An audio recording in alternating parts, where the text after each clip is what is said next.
I am really annoyed with public servants in Uganda. Commissioner of Electricity, who does not understand and does not insist to this, because the political leaders, sometimes they may not even know. They may not know well. In fact, even me initially, I did not really bother, because I would simply give broad ideas. We want industrialization. Uganda will industrialize. You know, when we were in the bush fighting, we wrote what we call the 10 points program of the NRM. Point number 5 was that Uganda will develop an independent, integrated, self-sustaining economy. This was our political point. Now, what I did not initially address was the details. When we would come, we would tell these people, experts, they're supposed to be experts.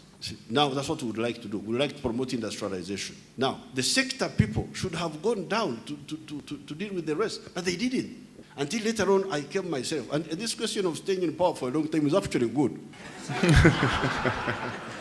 Because I stayed in power for long, I was able to work backward and say, but why are these people not moving? What's happening?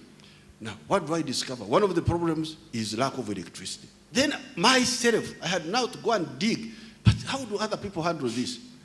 What is the amount of electricity produced in these different countries? That's how I was able to find out all this by myself. Imagine, one character. So, what are these? That's where the problem is. We must solve the problem of electricity and of the roads. And the railway. These British built a railway using Karai. You know Karai? These buckets, they were using buckets. They didn't have earth-moving equipment. Up to now, we are still using the railway of the British, which they built with a bucket. You know what I have done on this one? I have now trained the army to build the railway, because they have been bringing all those wonderful public servants of yours. They bring, can we modernize this railway? But Excellency, how can we do it? Because it's a lot of money. It is a billion, I don't know what billion. What are these billions for? In building the railway? Oh, we must call Chinese to build the railway. Now Chinese are the fashion now. In the past, the Europeans were the fashion. Now the Chinese are the fashion. Anything to be done, Chinese. So I said, now, you engineers of the army, build the railway. Learn how to build the railway. They went. And apparently, people with skills for building the railway are there. Even here in Nairobi, there is a railway training school. Here. So I brought these people from Nairobi. I excavated some old engineers of the Uganda Railways who know how to build the railway. I got I excavated them because many of them were retired and forgotten there. I went and dug them up. You come and teach these young engineers of the army how to build the railway. They're building the railway.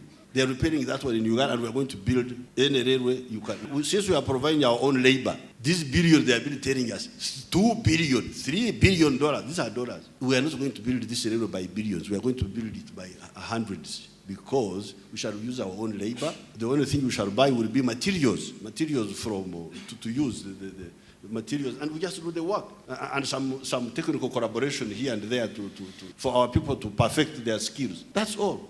So the problem why we cannot add value in a significant way has been infrastructure, electricity, the roads, and so on.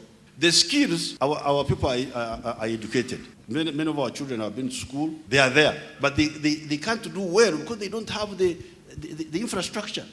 The infrastructure is the one letting them down. High transport costs, high electricity costs. You start a business, it can't make profit. This is where the problem is. In the past, of course, they also had a problem of market. But the market we are working on now. So what is remaining is now infrastructure.